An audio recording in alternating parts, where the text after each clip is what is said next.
నమస్కారం, నా పేరు శోభ. వైఎస్ఆర్ టీవీ న్యూస్ కి స్వాగతం. ముందుగా ఈనాటి ముఖ్యాంశాలు. ఢిల్లీ ఆర్మీ హాస్పిటల్లో తన తుది శ్వాస విడిచిన మాజీ రాష్ట్రపతి ప్రణబ్ ముఖర్జీ. దళితుల పట్ల టీడీపీ వైఖరిని నిరసిస్తూ అనంతపురంలో ఆందోళన చేసిన వైసీపీ శ్రేణులు. హిందూపురం నియోజకవర్గంలో పర్యటించిన ఎమ్మెల్యే బాలకృష్ణ. బీజేపీలోకి ఊపందుకుంటున్న వలసలు. అనంతపురం మాజీ ఎమ్మెల్యే ప్రభాకర్ చౌదరికి కరోనా పాజిటివ్. అనంతపురం కలెక్టరేట్ ను ముట్టడించిన ఐక్య విద్యార్థి సంఘాలు. రాయదుర్గంలో గర్భిణీ మహిళలకు బాల సంజీవిని పౌష్టికాహారం కిట్లు పంపిణీ చేసిన వైసీపీ నాయకులు.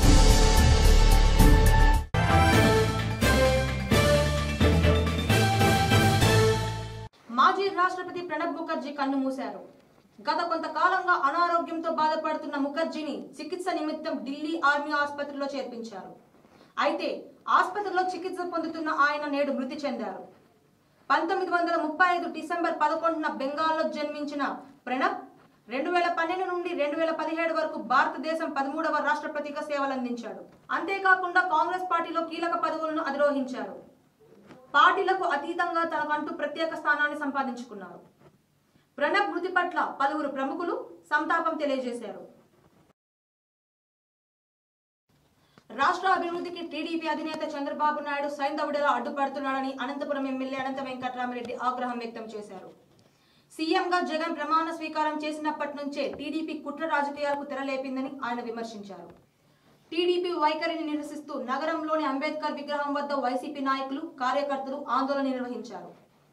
దళిత ద్రోహి చంద్రబాబు అంటూ నినాదాలు చేస్తూ నిరసన తెలిపారు. ఎమ్మెల్యే మాట్లాడుతూ పేదవారి సొంతింటి కలను నెరవేర్చాలని తాము తాపత్రయపడుతుంటే కోర్టులకు వెళ్లి స్టేలు తీసుకురావడం ఎంతవరకు సమంజసమంటూ మండిపడ్డారు. కరోనా వచ్చి 5 నెలలు అవుతున్నా చంద్రబాబు నాయుడు 5 రోజులు కూడా రాష్ట్రంలో లేరని, ఇదేనా రాష్ట్ర ప్రజలపై మీకు ఉన్న ప్రేమ అంటూ ఎమ్మెల్యే ప్రశ్నించారు. చంద్రబాబు నాయుడు ఇప్పటికైనా తమ పద్ధతిని మార్చుకోకపోతే టీడీపీకి పుట్టగతులు ఉండవని హెచ్చరించారు.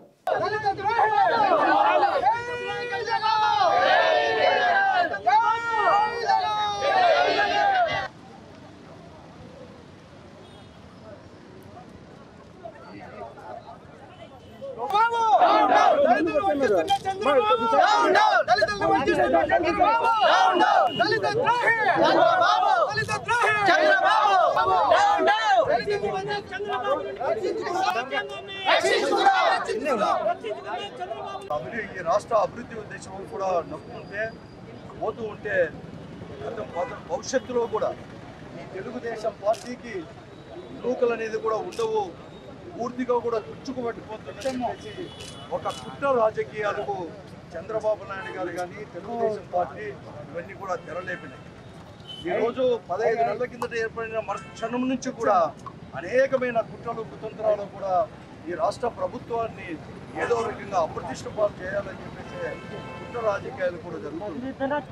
ఆ రోజు రాజశేఖర రెడ్డి గారు ఈ రాష్ట్రంలో సొంత ఇల్లు లేని వారు ఒక్కరు కూడా ఉండదని చెప్తుంటే దాన్ని స్ఫూర్తిగా తీసుకొని ఈరోజు జగన్మోహన్ రెడ్డి గారు 30 లక్షల ఇల్లు కూడా ఇచ్చి కేటాయించి అందరికి కూడా ఇల్లు కట్టించాలంటే ఈరోజు కోర్టును అడ్డం పెట్టి అడుగడుగునా మీరు అడ్డం పడుతున్నది వాస్తవం కాదా అని చెప్పి అడుగుతున్నారు.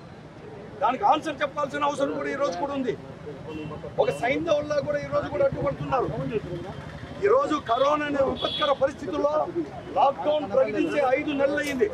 5 నెలల్లో ప్రజలందరూ కూడా ఎంతో మంది, వేల మంది కూడా ఈ రాష్ట్రంలో చనిపోయారు, అనేకమైన కష్టాలు పడుతున్నారు. అటువంటి పరిస్థితుల్లో ఒక బాధ్యత ఇన్ని రోజులు 14 సంవత్సరాలు మీ పార్టీ అధికారంలో ఉంది, 14 సంవత్సరాలు ముఖ్యమంత్రిగా ఉండే సుదీర్ఘ చర్చ నీవు ఈ రాష్ట్ర ప్రజల పట్ల కష్టాల్లో మీ చిత్తశుద్ధి ఏమేమి చెప్పి అడుగుతున్నాను. 5 నెలలు అయింది ఈ రాష్ట్రంలో. కనీసం ఈ 5 నెలల లాక్డౌన్ కాలంలో 5 రోజులైనా నువ్వు ఈ రాష్ట్రంలో ఉన్నావా చంద్రబాబు నాయుడు గారు అని చెప్పి నేను అడుగుతున్నాను. మీ తెలుగుదేశం పార్టీ వారైనా అడగండి మీ నాయకుడిని. 5 రోజులు కూడా లేరు. మీరు కూడా చనిపోతూ ఉంటే ట్విట్టర్లోనో ఫోన్లలోనో మాత్రమే పరామర్శిస్తున్నాడు తప్ప దగ్గరకు రాని పరిస్థితి ఈరోజు చంద్రబాబు నాయుడుది తెలుగుదేశం పార్టీ. అంతేకాదు ఈరోజు కూడా అక్కడి నుంచి హైదరాబాద్ నుంచి ఈ రాష్ట్ర తెలుగుదేశం పార్టీ నాయకులతో యాప్ ద్వారా జూమ్ యాప్ బాబా మాగా మారిపోయి హైదరాబాద్లో సన్యాసి మాదిరి తండ్రి కొడుకులు కూర్చుంటే నువ్వు ఈ రాష్ట్రంలో కుట్ర చేస్తావా? నేను చెప్తున్నాను, మీ పార్టీకి ఇక్కడ అనేది కూడా మునిగిపోయే నావా, మునిగిపోయింది. నిన్ను ఎవరు నమ్మడం లేదు. తాను ఎక్కడున్నా తన మనసు హిందూపురం ప్రజలపైనే ఉంటుందని హిందూపురం ఎమ్మెల్యే నందమూరి బాలకృష్ణ స్పష్టం చేశారు. హిందూపురంలోని కోవిడ్ ఆసుపత్రులకి 55 లక్షల విలువ చేసే వైద్య పరికరాలను ఆయన అందజేశారు. ఈ సందర్భంగా నిర్వహించిన సమావేశంలో బాలకృష్ణ మాట్లాడుతూ గతంలో కూడా 25 లక్షల విలువ చేసే వెంటిలేటర్స్ ను అందజేస్తామన్నారు. కరోనా సమయంలో వైద్యులు చేస్తున్న సేవ మరువలేనిదని కొనియాడారు. అదేవిధంగా హిందూపురం నియోజకవర్గంలో లాక్డౌన్ సమయంలో టీడీపీ నాయకులు ప్రజలకు అవసరమైన సరుకులు పంపిణీ చేయడం తనకు ఎంతో సంతోషాన్ని ఇచ్చిందన్నారు. తమ కుటుంబానికి హిందూపురం ప్రజలతో అవినాభావ సంబంధాలు ఉన్నాయని, ఇక్కడ ప్రజలు తమకు దేవుళ్లతో సమానమని అన్నారు.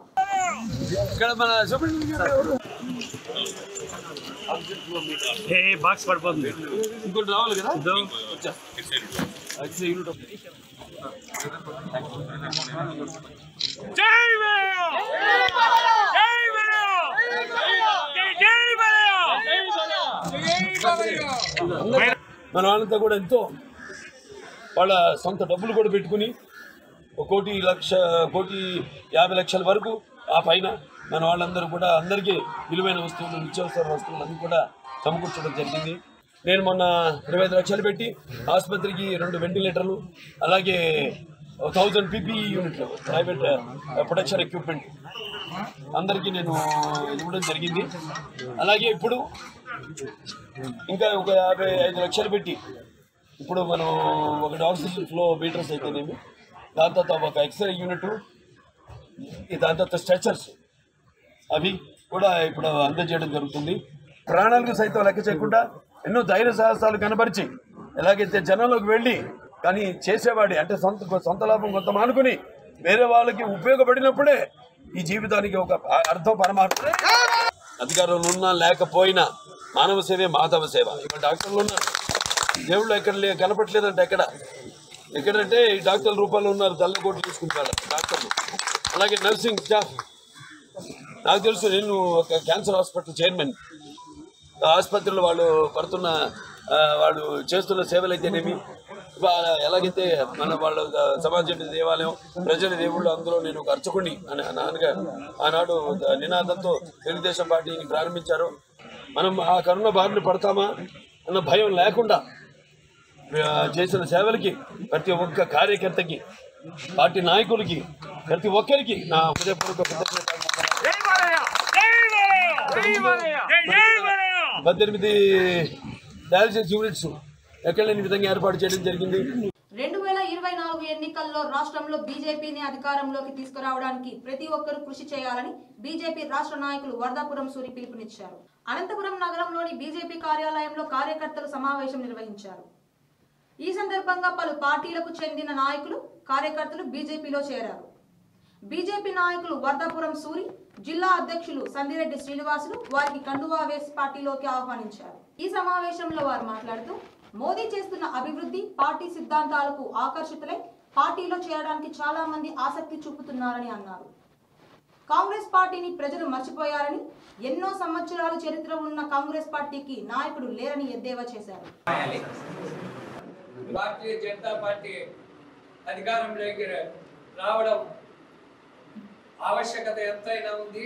ఆ భావజాలం కలిగినటువంటి శంకర్ గారు మా మిత్రుల్ని కూడా ఈరోజు పార్టీలోకి ఆహ్వానించారు. జిల్లా అధ్యక్షులు సందిరెడ్డి శ్రీనివాసులు గారికి, ధర్మవరం మాజీ శాసనసభ్యులు కొన్ని రోజుల్లోనే ఒక 6 నెలల సంవత్సరాల కాలంలో భారతీయ జనతా పార్టీనే ప్రతి ఒక్క ఇంటి పైన జెండా ఎగురుతుందని చెప్పేసి సందర్భంగా మీ అందరూ తెలియజేస్తున్నారు. ముఖ్యంగా భారతీయ జనతా పార్టీ లేదానికి కార్యకర్తలు ఆకర్షితులవుతున్నారు, కానీ లేకపోతే అధికార పార్టీని కూడా నెగ్లెక్ట్ చేసేసి ఈరోజు భారతీయ జనతా పార్టీలోకి రావడానికి కాదు, కానీ కేవలం భారతీయ జనతా పార్టీ సిద్ధాంతమే అని చెప్పేసి సందర్భంగా మీ అందరికీ తెలియజేస్తున్నారు. కాంగ్రెస్ పార్టీ 60 సంవత్సరాలు ఈ దేశాన్ని దిగ్విజయంగా నిరాటకంగా పరిపాలించింది. కానీ ఈరోజు ఆ కాంగ్రెస్ పార్టీకి అధ్యక్ష స్థానానికి నాయకుడు లేడు. ఎవరు లేకపోతే మరి పార్టీ మునిగిపోతుంది వాళ్ళ భయంతో ఈరోజు, ఎందుకంటే వాళ్ళ పార్టీని ఆ విధంగా నిర్మాణం చేశారు. పునాదులు లేవు, కేవలం ఒక కుటుంబం పైన ఆధారపడినారు. ఈరోజు ఆ కుటుంబం చల్లాచెదరో లేదా కుటుంబానికి వయసు కారణం లేదా కుటుంబంలో ఉన్న వ్యక్తి చేతగాని వాడు అయోగ్యుడు అయితే ఈరోజు కాంగ్రెస్ పార్టీ పట్టిన ఇతర రాజకీయ పార్టీలందరికీ పట్టుకుని చెప్పి సందర్భంగా తెలియజేస్తున్నాం. మన రాష్ట్రంలో కూడా చంద్రబాబు నాయుడు తర్వాత లోకేష్ బాబు తర్వాత ఆయన మనవడు కావాలనుకుంటున్నాడు. కానీ ఒక యోగ్యుడు లేకపోతే జవసత్వంలో కలిగిన యువకుడికో లేకపోతే అట్టడుగు కులవాళ్ళకో బాధిత పీడిత వర్గాన్ని ఇద్దామని చెప్పి ఆలోచన ఎవరికి లేదు. మన అధ్యక్షుడు చెప్పినట్టు మ్యాక్సిమం నేను ఈ ఏరియాలో ఎవరైతే ఉన్నారో వాళ్ళందరికీ కూడా డిస్కైడ్ చేసి భారతీయ జనతా పార్టీ ఏ విధంగా చేస్తామని నరేంద్ర మోదీ గారు ఈరోజు భారతదేశాన్ని ప్రపంచంలో ఏ విధంగా ముందుకు తీసుకెళ్తున్నారో అవన్నీ కూడా చెప్పి తప్పకుండా భారతీయ జనతా పార్టీ మన రాష్ట్రంలో బలోపేతం చేయాలి. ఎందుకంటే వచ్చే ఎన్నికల్లో తప్పకుండా జనసేన భారతీయ జనతా పార్టీ తప్పకుండా అధికారంలోకి రావాలి. ప్రతి పేదవారికి కూడా అన్ని సంక్షేమ ఫలాలు అందాలి. ఈరోజు ఏ పార్టీ ఉంటే ఆ పార్టీ వారి సంక్షేమ ఫలాలు వాళ్ళకి మాత్రం ఇచ్చి మిగతా వాళ్ళందరినీ కూడా అంచివేసే పరిస్థితి. కేవలం ఈరోజు ఈ ప్రభుత్వం 1 సెంటు స్థలం ఇస్తా ఉంది. ఆయనకేమో బెంగళూరులో 33 ఎకరాలు, హైదరాబాద్లో 30 ఎకరాలు, విజయవాడలో 10 ఎకరాలు ఇల్లు ఉండాలి. పేదవారికి మాత్రం కేవలం 1 సెంటు, అంటే 1 సెంటు 420 చదవడుగులు ఏ విధంగా కట్టుకుంటారు, ఏ విధంగా వాళ్ళు ఉండాలి అనేది ఒకసారి ఆలోచించాలి. ఆ 1 సెంటు కూడా ఎందుకు చేస్తున్నారు అంటే వాళ్ళ శాసనసభ్యులు భూములు 5 లక్షలు 10 లక్షలు కొని 50 లక్షలు 60 లక్షల రూపాయలు ప్రభుత్వం పూర్తిగా దోచుకునే పరిస్థితి ఈరోజు వచ్చింది. కాబట్టి ఈ 1 సెంట్ అయితే మేము వ్యతిరేకిస్తున్నాం. తప్పకుండా 1 సెంట్ 2 సెంట్ ఇస్తేనే పేదవాడికి ఇల్లు కట్టుకునే అవకాశం ఉంటుంది. అదేవిధంగా కేంద్ర ప్రభుత్వం నుంచి ఏదైతే ఇంతకుముందు ఈ హౌసింగ్ ఇచ్చారో దానిలో అన్నీ కూడా ఈరోజు ప్రభుత్వం ఆపి అవన్నీ ఇవ్వకుండా కేవలం 1 సెంట్ వాళ్ళ లబ్ధి కోసం చేస్తున్నారు. ఏవైతే ఈ కన్స్ట్రక్షన్ ఉన్నాయో అర్బన్ డెవలప్మెంట్ కింద ఆ ఇళ్ళన్నీ కూడా ఈరోజు పేదవాళ్ళకి పంచాలి. దాదాపు రాష్ట్రంలో 10 లక్షల ఇళ్ళ చేపట్టి రెడీ అయ్యాయి. అవన్నీ ఇస్తే భాజపాకి ఎక్కడ పేరు వస్తున్న ఉద్దేశంతో అవన్నీ పక్కన పెట్టి ఈరోజు వారి 1 సెంట్ ఇచ్చి ఇవ్వాలని చెప్పి ఉద్దేశం వాళ్ళు ప్రయత్నం చేస్తున్నారు. ఏదేమైనప్పటికీ 1 సెంట్ కాదు 1 సెంట్ ఇవ్వడం సంతోషిస్తాం. దాంతోపాటే ఏదైతే కేంద్ర ప్రభుత్వం నిలుగుతూ ఈరోజు మొత్తం ప్రతి చోట బిల్డింగ్స్ అంటే అనంతపురం ప్రతి చోట కూడా కట్టారు. అవన్నీ కూడా పేదవారికి ఇస్తే చాలా సంతోషకరమైన విషయం. ఎన్నికల ముందు చెప్పారు జగన్మోహన్ రెడ్డి గారు ఏదైతే ఇళ్ళన్నీ ఉన్నాయో అవన్నీ కూడా మేము బ్యాంకు లోన్ లేకుండా అవన్నీ కూడా మేము మాఫీ చేసి పూర్తిగా అపార్ట్మెంట్ మేము హ్యాండిల్ చేసే బాధ్యత మాది అని ఎన్నికల మేనిఫెస్టో ఆయన పెట్టారు. కానీ ఈరోజు కనీసం అవి ఇచ్చే పరిస్థితి కూడా లేకుండా బ్యాంకు వాళ్ళు మాత్రం లోన్ తీసుకుంటే వాళ్ళకి కనీసం ఇన్స్టాల్మెంట్స్ కట్టమని ప్రెజర్ చేసే పరిస్థితి ఈరోజు వచ్చింది. అంటే ఇప్పటికైనా ప్రభుత్వం తెలుసుకొని తప్పకుండా ప్రతి పేదవాడికి కూడా సొంత ఇల్లు ఏర్పాటు చేయాలి. ఏదైతే అపార్ట్మెంట్స్ ఉన్నాయో అవన్నీ కూడా మనకి ఇవ్వాలని చెప్పి కోరుకుంటూ ఇప్పటికైనా ఈ దౌర్జన్యాలు ఆపాలి. బీజేపీ భారతీయ జనతా పార్టీ కార్యకర్తల కింద నాయకుల కింద ఇంకా ఈ వైసీపీ పార్టీలో దౌర్జన్యాలు చేస్తున్నారు. దాన్ని ఆపాలి. ఆపకపోతే తప్పకుండా ప్రతిఘటిస్తాం. ఎంతవరకైనా సిద్ధంగా ఉంటాం. ప్రతి కార్యకర్తను కూడా కాపాడుకుంటామని తెలియజేస్తాం. భారతీయ జనతా పార్టీని ఈ ప్రపంచంలో అతిపెద్ద పార్టీగా అవతరించడానికి కృషి చేసినటువంటి పెద్దలు గౌరవ ప్రధాని శ్రీ నరేంద్ర మోడీ గారి నాయకత్వంలో ఈరోజు మనం అందరం పనిచేస్తా ఉన్నాం. ప్రధానమంత్రి జన్ధన్ యోజన ఈరోజు 40 కోట్ల మందికి బ్యాంకు ఖాతాలు ఏర్పాటు చేయడం, దానివల్లనే ఈరోజు అందరికీ కూడా డైరెక్ట్ బెనిఫిట్ ట్రాన్స్ఫర్ అంటే డబ్బును అందరికీ కూడా ట్రాన్స్ఫర్ చేయగలుగుతారు. మాజీ ఎమ్మెల్యే ప్రభాకర్ చౌదరికి కరోనా పాజిటివ్ అని తేలింది. గత కొద్ది రోజులుగా జ్వరంతో బాధపడుతున్న ఆయనకు కరోనా పరీక్షలు నిర్వహించారు. కరోనా పాజిటివ్ రావడంతో ఆయన హోమ్ ఐసోలేషన్ కి వెళ్లారు. ఈ సందర్భంగా ఆయన సోషల్ మీడియా ద్వారా ఒక ప్రకటన విడుదల చేశారు. గత కొద్ది రోజులుగా తనను కలిసిన వారంతా పరీక్షలు చేయించుకోవాలని సూచించారు. అదేవిధంగా తన ఆరోగ్యం గురించి ఎవరూ బాధపడాల్సిన అవసరం లేదని, త్వరగా కోలుకొని మీ ముందుకు వస్తారని ధీమా వ్యక్తం చేశారు. అనంతపురం జిల్లాలో విద్యా మాఫియా రాజ్యం వెళ్తుందని విద్యార్థి సంఘాల నేతలు మండిపడుతున్నారు. ప్రైవేట్ విద్యా సంస్థల పట్ల అధికారుల తీరును నిరసిస్తూ ఐక్య విద్యార్థి సంఘాల ఆధ్వర్యంలో కలెక్టరేట్ను ముట్టడించారు. ముట్టడిలో భాగంగా అధికారులకు వ్యతిరేకంగా నినాదాలు చేస్తూ నిరసన తెలిపారు. ప్రభుత్వ నిబంధనలను ఉల్లంఘించిన ప్రైవేటు విద్యా సంస్థలపై చర్యలు తీసుకోవాలని అధికారులకు విన్నవించగా ఎటువంటి ప్రయోజనం లేదని విద్యార్థి సంఘాల నాయకులు ఆగ్రహం వ్యక్తం చేశారు. కలెక్టర్ వెంటనే స్పందించి నిర్లక్ష్యం వహిస్తున్న అధికారులపై చర్యలు తీసుకోవాలని వారు డిమాండ్ చేశారు.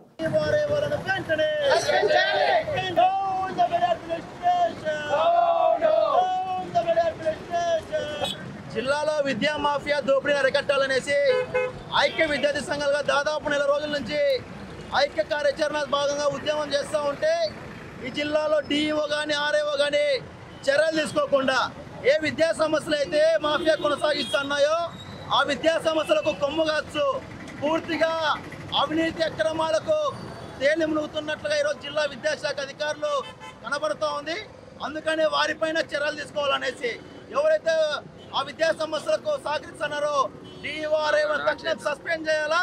జిల్లా కలెక్టర్ గారు స్పందిస్తూ ఈ జిల్లాలో ఒక మానిటరింగ్ కమిటీని ఏర్పాటు చేసి జిల్లాలో ఏవైతే అనుమతులు లేకుండా నడుస్తున్నాయో శ్రీ చైతన్య నారాయణ పాఠశాలతో పాటు వాళ్ళు ప్రైవేట్ పాఠశాలలు ఈరోజు ఎరా ఇంటర్నేషనల్ కావచ్చు, సిబిఎస్ఈలతో కావచ్చు, అనేకమైన పాఠశాలలు ఈరోజు గుర్తింపులు లేకుండా చలామణి అవుతూ ఉన్నాయి.